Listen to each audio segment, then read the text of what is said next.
तो शुरू करते हैं आज चैप्टर नंबर 7 का क्वेश्चन आंसर। मौसम, जलवायु तथा जलवायु के अनुरूप जंतुओं द्वारा अनुकूलन।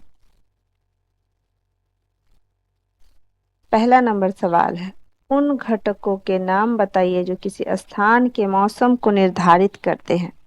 मौसम के घटक हैं तापमान, आर्द्रता, वर्षा, वायु, वेग। मौसम के घटक कौन कौन है?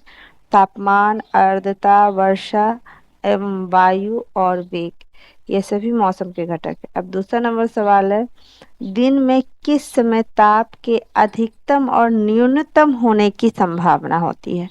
तो दिन में अधिकतम समय तापमान दोपहर बाद तथा न्यूनतम तापमान प्रातः काल में होता है, यानी सुबह के समय तापमान कम होता है और दोपहर के बाद या जो है दोपहर के टाइम में ही सबसे अधिक तापमान होने की संभावना होती है।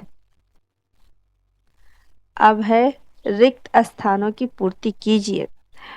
दीर्घ अवधि के मौसम का औसत क्या कहलाता है? दीर्घ अवधि के मौसम का औसत कहलाता है, देखिए यहाँ आंसर क्या हुआ है, जलवायु। क्या कहलाता है? जलवायु। दीर्घ अवधि के मौसम का औसत क्या कहलाता है?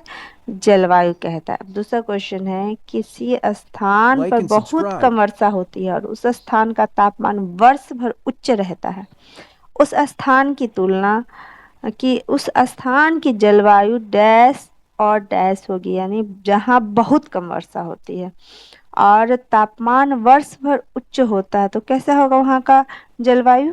वहाँ की जलवायु होगी गर्म एवं शुष्क। यहाँ देखिए दिया हुआ है, क्या होगी वहाँ की जलवायु? गर्म एवं शुष्क होगी। अब तीसरा नंबर क्वेश्चन है कि चरम जलवायवीय परिस्थितियों वाली पृथ्वी दो क्षेत्र डैश और डैश है, यानी चरम जलवायवीय परिस्थिति कहाँ है? डैश और डैश है। तो चरम जलवायु परिस्थितियों वाले पृथ्वी के दो क्षेत्र हैं, ध्रुवीय क्षेत्र और उष्णकटिबंधीय क्षेत्र। ये दो क्षेत्र हैं जो चरम जलवायवीय परिस्थितियों वाले क्षेत्र हैं। अब 4 नंबर सवाल है, निम्नलिखित क्षेत्र की जलवायु का प्रकार बताइए। जम्मू एवं कश्मीर की जलवायु कैसी है? गर्म एवं आर्द्र है।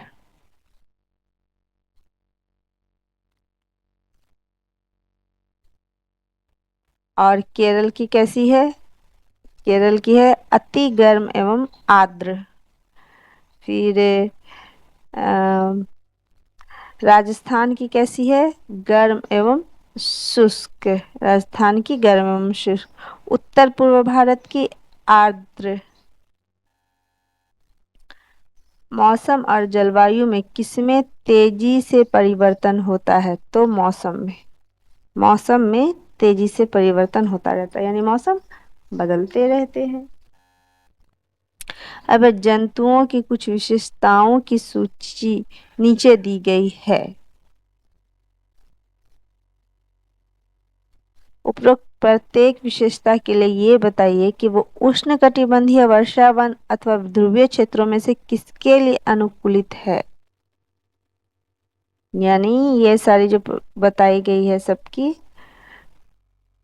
यानी जंतुओं की जो विशेषताएं हैं उसके आधार पर बताना है कि ये कहाँ की है। जैसे आहार, जहाँ का आहार मुख्यतः फल है।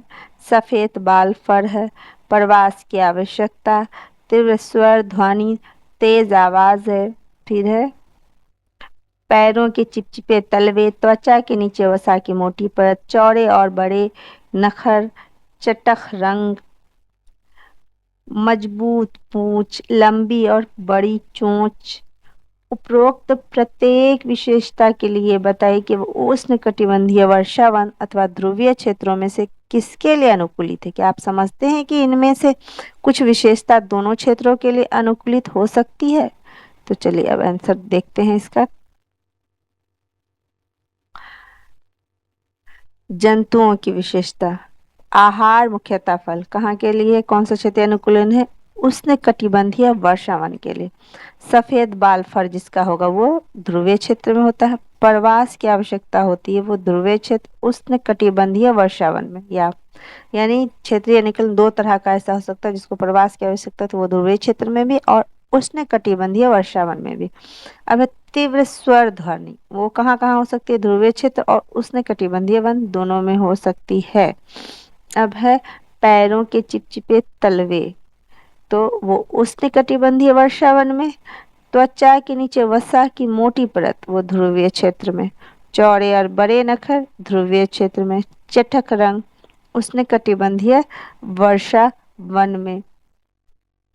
अब है मजबूत पूंछ, उष्ण कटिबंधीय वर्षा वन में। लंबी तथा बड़ी चोट, उष्ण कटिबंधीय वर्षा वन में। अब 7 नंबर, उष्ण कटिबंधीय वर्षा वन जंतुओं की विशाल जनसंख्या को आवास प्रदान करते हैं, ये समझिए कि ऐसा क्यों है। उष्ण कटिबंधीय वर्षा वन जो है जंतुओं की विशाल जनसंख्या को आवास प्रदान करते हैं, ऐसा क्यों है। उष्ण कटिबंधीय वर्षा वनों की जलवायु पौधों एवं जंतुओं की बहुत बड़ी संख्या के अनुरूप है। यहाँ की जलवायु आर्द्र एवं गर्म है। इन क्षेत्रों में सामान्यतः ताप 50 डिग्री सेल्सियस से अधिक रहता है। पूरे वर्ष दिन और रात लगभग समान होती है। इन क्षेत्र में काफी वर्षा होती है। उष्ण कटिबंधीय वर्षा वनों की सभी परिस्थितियां पौधों एवं जंतुओं की विभिन्न किस्मों को बढ़ावा देती है। क्या कह रहा है, उष्ण कटिबंधीय वर्षा वन जंतुओं की विशाल जनसंख्या को आवास प्रदान करते हैं, ये समझिए कि ऐसा क्यों है।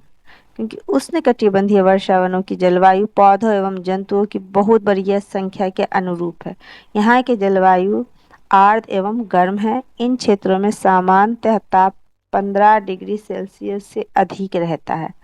पूरे वर्ष दिन और रात लगभग समान होते हैं। इन क्षेत्रों में वर्षा काफी होती है। उष्णकटिबंधीय वर्षा वनों की ये सभी परिस्थितियां पौधों एवं जंतुओं की विभिन्न किस्मों को बढ़ावा देती है। अब 8 नंबर का सवाल, उदाहरण सहित समझाइए कि किसी विशेष जलवायवीय परिस्थिति में किसी विशिष्ट जंतु ही जीवन यापन करते क्यों पाए जाते हैं। जंतु उन्हीं परिस्थितियों में जीवित रहने के लिए अनुकूलित होते हैं जिसमें वे रहते हैं। ध्रुवीय क्षेत्रों तथा उष्णकटिबंधीय वर्षावन क्षेत्रों में चरम जलवायु परिस्थितियां होती है। जो जंतु इन क्षेत्रों में रहते हैं वे अपनी आवश्यकता एवं परिवेश के अनुसार अच्छी प्रकार से अनुकूलित होते हैं। जैसे ध्रुवीय भालू तथा पेंगुइन ध्रुवीय क्षेत्रों में रहते में अच्छी प्रकार से अनुकूलित है।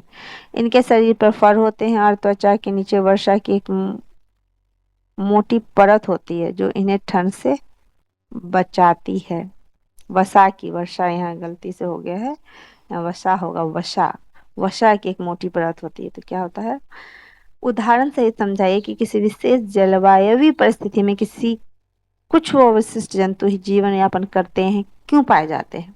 यानी कुछ ऐसी परिस्थितियां जहाँ वहाँ कुछ ही जंतु रह पाते हैं, क्यों। तो सबसे पहले तो वो जो जंतु होते हैं वो वहाँ के लिए अनुकूलित होते हैं, कोई भी वहाँ नहीं रह पाता। जंतु उन्हीं परिस्थितियों में जीवित रहने के लिए अनुकूलित होते हैं जिसमें वे रहते हैं, यानी जिसमें वे रहते हैं वहाँ के लिए वो अनुकूलित होते हैं। ध्रुवीय क्षेत्रों तथा उष्णकटिबंधीय वर्षावन क्षेत्रों में चरम जलवायु परिस्थितियां होती है। जो जंतु इन क्षेत्रों में रहते हैं वो अपनी आवश्यकता एवं परिवेश के अनुसार अच्छी प्रकार से अनुकूलित है। जैसे ध्रुवीय भालू वो क्या, तथा पेंगुइन ध्रुवीय क्षेत्र में रहने में अच्छी प्रकार से, इनके शरीर पर तो पहले फर होता है, त्वचा के नीचे वसा की मोटी परत होती है जिन्हें जो उन्हें ठंड से बचाती है। इसका ध्यान रखिए कि यहाँ वसा है, वसा की मोटी परत होती है। 9 नंबर, उष्णकटिबंधीय वर्षा वनों में रहने वाला हाथी किस प्रकार अनुकूलित होता है। अब यहाँ का हाथी देखिए कैसा होता है, हमारे यहाँ के मैदानी क्षेत्रों के हाथी से काफी अलग होता है। उष्णकटिबंधीय वर्षा वनों में रहने वाले हाथी यहाँ की परिस्थितियों के लिए अनुकूलित होते हैं। हाथी की लंबी सूंड को सूंघने की शक्ति को अच्छा बताती है। इसके 2 रूपांतरित दांत होते हैं जो इसकी पसंद के वृक्षों की छाल को छीलने में सहायता करते हैं। भोजन की स्पर्धा के बावजूद हाथी रूपांतरित दांतों के कारण आसानी से भोजन जुटा लेता है। हाथी के बड़े बड़े कान हल्की हल्की ध्वनि को सुनने में सहायक होती है। क्या कहा है, हाथी की वहां की लंबी सूंड होती है जो सूंघने की शक्ति को अच्छा बनाती है। 2 रूपांतरित दांत होते हैं जो उसकी पसंद के वृक्षों की छाल को छीलने में मदद करते हैं। भोजन की स्पर्धा के बावजूद हाथी रूपांतरित दांतों के आसानी से भोजन जुटा लेता है। हाथी के बड़े बड़े कान हल्की हल्की ध्वनि को सुनने में सहायक होते हैं। वहां के जो हाथियों के कान ना ज्यादा ही बड़े होते हैं। अब है निम्नलिखित प्रश्नों में सही विकल्प चुनिए। कोई मशहूर जंतु जिनके शरीर पर धारियां होती है अपने शिकार को पकड़ते समय बहुत तेजी से भागता है, इसके पाए जाने की संभावना है किसी। कह रहा है कोई मशहूर जंतु जिनके शरीर पर धारियां होती हैं अपने शिकार को पकड़ते समय बहुत तेजी से भागता है, इसके पाए जाने की संभावना कहाँ होती है? इसके पाए जाने की संभावना होती है उष्णकटिबंधीय वर्षावनों में। उष्णकटिबंधीय वर्षावन में। अब अगला सवाल है ध्रुवीय क्षेत्र ध्रुवीय भालू के अत्यधिक ठंडी जलवायु में रहने के लिए कौन सी विशेषताएं अनुकूलित है? तो उसका क्या होगा आंसर? श्वेत शरीर, तैरने के लिए पंजे और श्वसन के लिए क्लोम। सॉरी यहाँ नहीं, यहाँ श्वेत बाल, फर, त्वचा के नीचे वसा, तीव्र सूंघने का, ये वाला ये आंसर है। श्वेत श्वेत बाल, फर, त्वचा के नीचे वसा, तीव्र सूंघने की क्षमता। अब तीसरा है निम्न में से कौन सा विकल्प उष्णकटिबंधीय क्षेत्र का सर्वश्रेष्ठ वर्णन करता है? गर्म एवं आर्द्र। कौन सा विकल्प उष्णकटिबंधीय क्षेत्र का सर्वश्रेष्ठ वर्णन करता है? जहां गर्म एवं आर्द्र होगा वो।